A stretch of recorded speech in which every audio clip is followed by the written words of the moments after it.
మీరు కూడా మీ బైక్స్ కి డిఫరెంట్ టైప్స్ ఆఫ్ మిర్రర్స్ కోసం చూస్తున్నారు అయితే ఈ వీడియో ఎండ్ వరకు అయితే చూడండి. Hi friends, welcome to VR Royal Enfield servicing centre Ongole. ఈ రోజు మన దగ్గర అయితే ఏదైతే బండికి సైడ్ మిర్రర్స్ అయితే ఉన్నాయో అవి అయితే ఫుల్ కలెక్షన్ అయితే ఇక్కడ ఉంది. ప్రతిదైతే మీకు అయితే చూపించబోతున్నాను. ఈ మిర్రర్స్ కి అయితే ట్రాన్స్పోర్ట్ అయితే అవైలబుల్ లేదండి. ఎవరైనా మన స్టోర్ కి వచ్చి అయితే ఒకసారి విజిట్ చేసి అయితే చెక్ చేసి తీసుకోవాల్సిందే. ఇవైతే రాయల్ ఎన్ఫీల్డ్ కి సంబంధించి సైడ్ మిర్రర్స్ అండి. ఇవైతే మన దగ్గర 2 కలర్స్ అయితే అవైలబుల్ లో ఉంటాయి. ఒకటి వచ్చేసి క్రోమ్ కలర్ ఉంటుంది, రెండోది వచ్చేసి బ్లాక్ కలర్ అండి.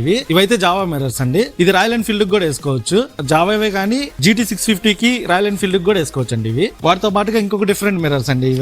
ఇదైతే యూనివర్సల్ మిర్రర్స్ అండి. డిఫరెంట్ టైప్ ఆఫ్ మిర్రర్స్ ఇవైతే MT-15 కి R15 కి KTM కి వీటికి కూడా సంబంధించి ఇవి అయితే వేసుకోవచ్చు అండి. వీటిని ఇది ఒక డిఫరెంట్ మిర్రర్ అండి. ఇది కూడా విండ్ మిర్రర్ అంటారు వీటిని కూడా చూడండి అండి. మనకు నచ్చినట్టు అడ్జస్టబుల్ చేసుకోవచ్చు వీటిని. ఇవి వచ్చేసి యూనివర్సల్ మిర్రర్స్ అండి. ఇవి కూడా క్లాసిక్ 350 నుంచి ఆల్ బైక్స్ కి అయితే వేసుకోవచ్చు వీటిని. ఇదైతే చాలా డిఫరెంట్ మిర్రర్ అండి. ఇది యోక్ దగ్గర నుంచి వస్తుంది. దీని అయితే ఓపెన్ చేస్తే ఈ విధంగా మిర్రర్ అయితే వస్తుంది. ఇది కూడా యూనివర్సల్ టైప్ అండి. ఇవైతే రాయల్ ఎన్ఫీల్డ్ ఒరిజినల్ మిర్రర్స్ అండి. ఇవైతే మన దగ్గర 2 కలర్స్ అయితే అవైలబుల్ ఉన్నాయి. ఒకటైతే క్రోమ్ కలర్, ఒకటైతే బ్లాక్ కలర్ అండి. ఇలానే మన దగ్గర royal Enfield and all bikes కి సంబంధించిన హ్యాండిల్ మిర్రర్స్ అయితే అవైలబుల్ లో ఉన్నాయండి. ప్రజెంట్ మన దగ్గర అయితే ట్రాన్స్పోర్ట్ అయితే అవైలబుల్ లేదండి. ఎవరైనా స్టోర్ ని విజిట్ చేసి 1-2 సార్లు అయితే చెక్ చేసి అయితే తీసుకోవచ్చు.